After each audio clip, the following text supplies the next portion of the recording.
Hello everybody, welcome to Wine Free Wednesday. This is our third session, so I guess we're starting to get a little bit of a habit in place here, which is a great way to think about it, right? We're creating a new positive habit.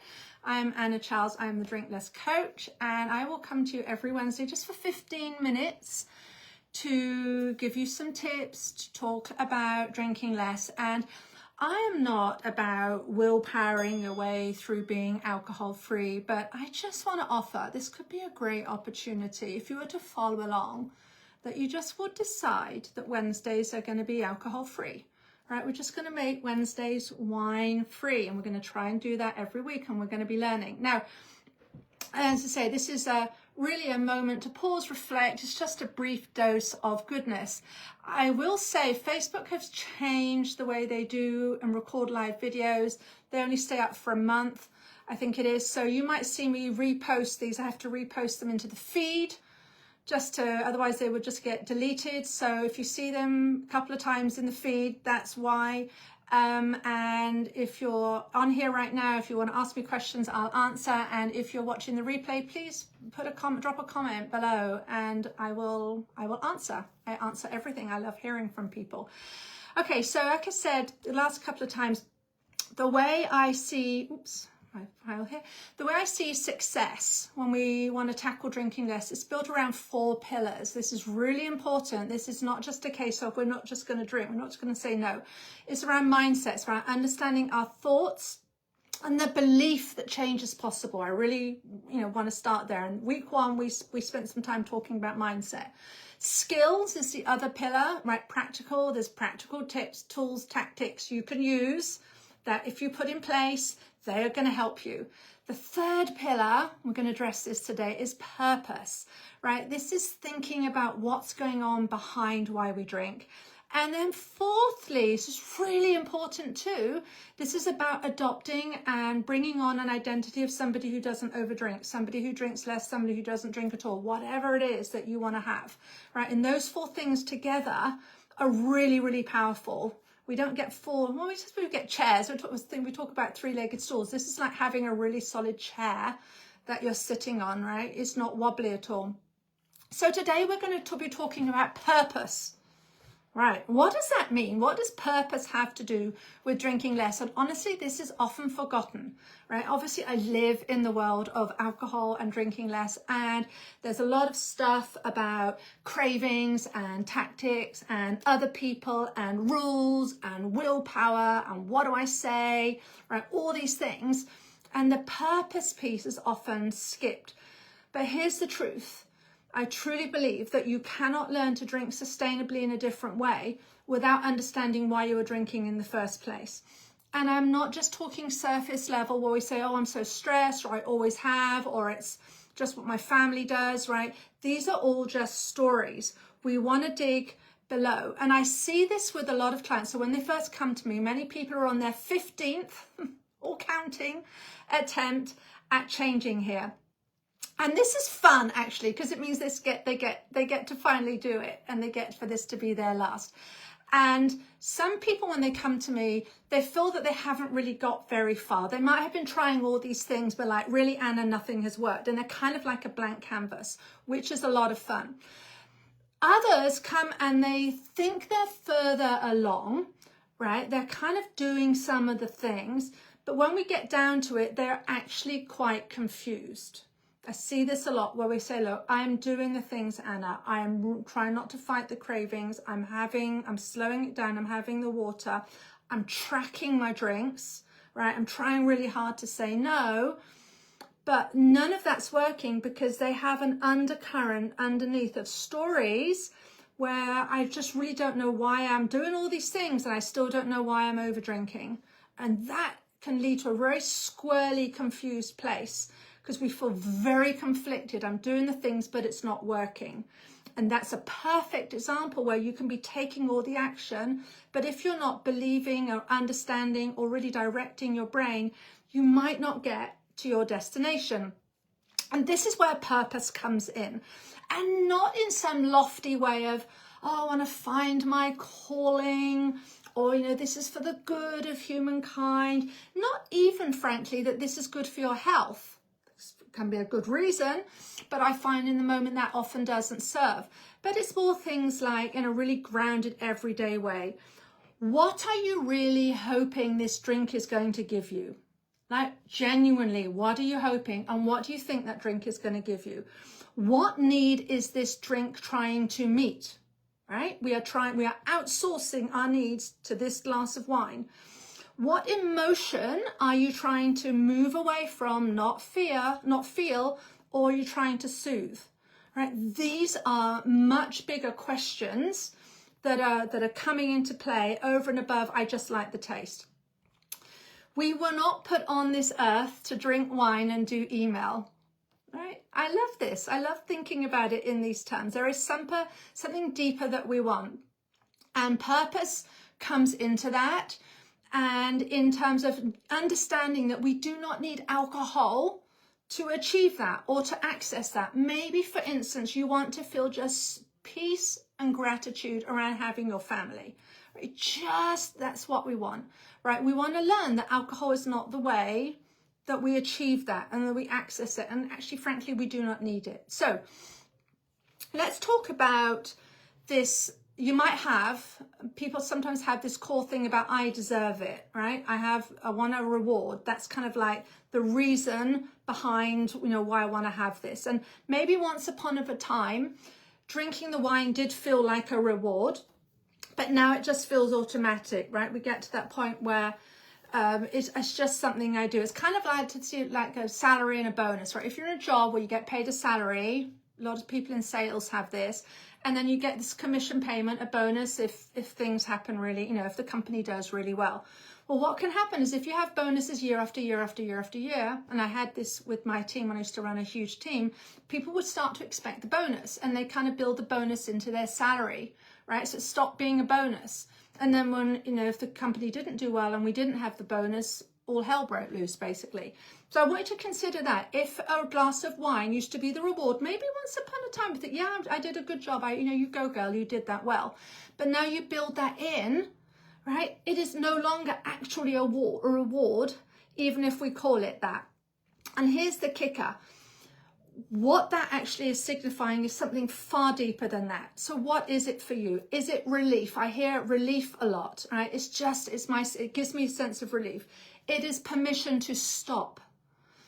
I see this so much with my clients. I see this far more, by the way, with my women clients than my men clients, not making any judgment there. It's just something I see. It's permission to stop. And we see that the wine gives us a sense of control, of connection, or of soothing, right? There's something there. And it is a shortcut to getting us there. And we just get used to that, right? So none of this really speaks to our purpose in life. If we were writing our purpose in life, we would not be building wine in to achieve all those things.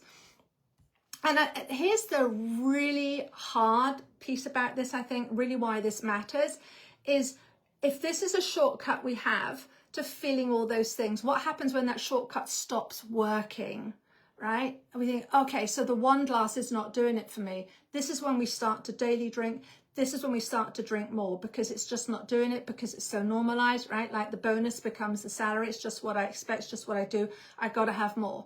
And this is why we more and more and more and more, and it will never be enough, right? So we just want to accept that, and we want to step back and start asking questions. So for me, I used to, as I said a lot, I used to come in at 6, my personal, and I would just have some wine. In fact, some days I would even email my husband ahead of time and say, I've had a really tough day, get me a gin and tonic, right? It was just there. And I used to tell myself with the wine, because I had this whole love story with, I used to drink French Chablis, it's a nice white wine. And I used to have this whole story about, it's so crisp, it's so clean, cleanses the palate. I mean, it was just, I used to like the dry, so it was so dry, really had very little color in it.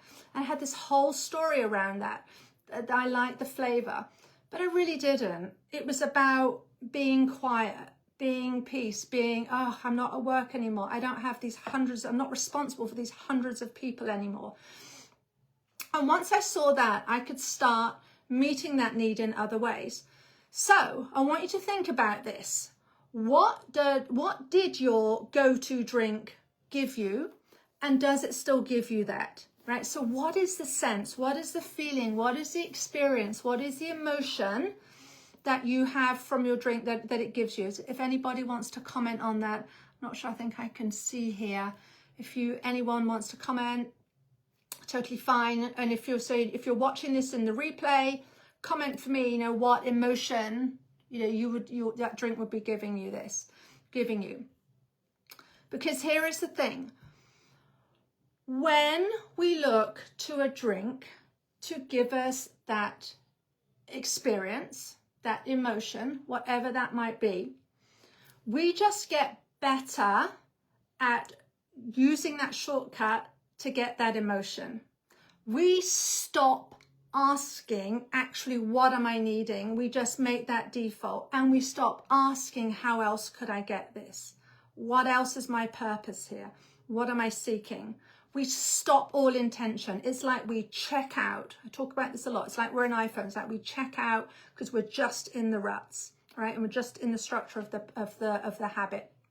So this is not about removing the wine. This is about revealing the real reason we reach for it in the first place. These are two separate things. And if wine has become that way of ease and so on, we just want to accept that and say we're doing something different. So the homework I've had for the last couple of, yes, that they're sort of comment, yes, that the tasks of the day are finally done. Yeah, right? But we want to think of it. So the tasks of the day are finally done, and we can say, okay, we want to anoint that with a glass of wine, or we can say, hey, look at that. The tasks of the day are finally done. I don't have to have anything going on. Right, we can just feel good in ourselves that we have done that. And I want you to consider, if you are feeling, yes, but I'm still really wired, and that the more we then treat that with wine, we're just going to expect it more and more. So we want to just say, hey, when I'm coming down from a full day, I'm probably going to feel quite wired. And we want to sit with that and learn. And if we can just sit with that and say, hey, I don't need the wine to be the boundary. We can create another boundary. Right, maybe we say, look, I'm going to take my shoes off, and I'm going to sit for 2 seconds or sit for 2 minutes, and this becomes we start to create new boundaries, right? And the more we do that, we distance ourselves from saying that's what we want the wine to do. But it is muscling through all the tasks. Yeah, yes, it is. So if we can, I just came off a coaching call where we had this topic, right? We just want to get through all the tasks. If that is you, I want you to practice inserting some moments of calm during the day. Start simple. Start having a cup of tea without doing anything. One of my favorites is looking outside at the clouds, right? We want to take the pressure off during the day. The more we can take the pressure off during the day, it doesn't build. So we have this, I need this relief, right? This is all part of our purpose. If we recognize it's because that's how we're acting during the day, we can take action to do that. All right, so so this comes to the homework, right? I want to end because I want to respect everybody's time. So the last couple of weeks, if you want to look back, if you didn't come to them, I spoke about tracking the cravings in terms of what's happening, right? So how do we notice when I'm in a craving, what's going on, where am I, all of those things. And then the next week I said we want to get curious about some of those patterns, right? So what am I seeking? What's going on here? Today, for the next week, I want you to start noticing what's happening before you get to that point. So as we were just saying there, if we notice that, hey, it's coming to the end of the day, and I know it's because I'm just keeping track, I'm just having everything, I've just got to keep it, if I can just keep everything going, and then I can have the relief. We want to notice that. And then we want to start addressing, so what can I do upstream, right, to let off this steam? How are you feeling before the pour? What story are you telling yourself? Are you telling yourself, I am so stressed, this is too much, I just can't cope? Just want you to think about, if you have those stories, how you'll feel, right? Whether you think, yeah, it was a busy day, but I got it all done, and I'm brilliant. I'm feeling really pumped by that.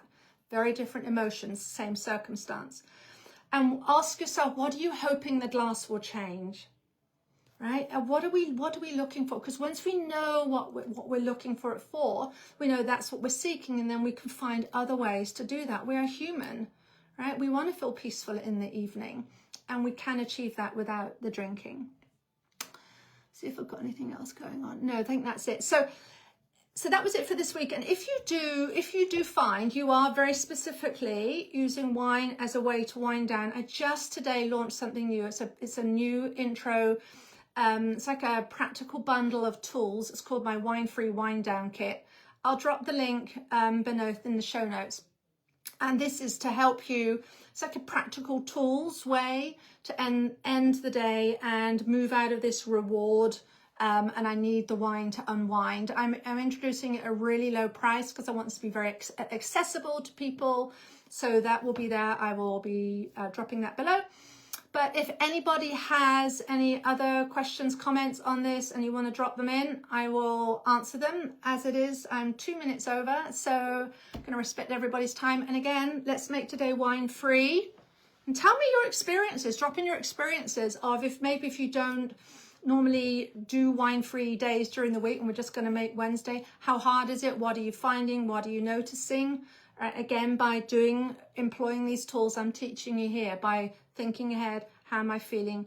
What am I looking to the drink for? Okay, that's it for this week, and I'll bid you adieu.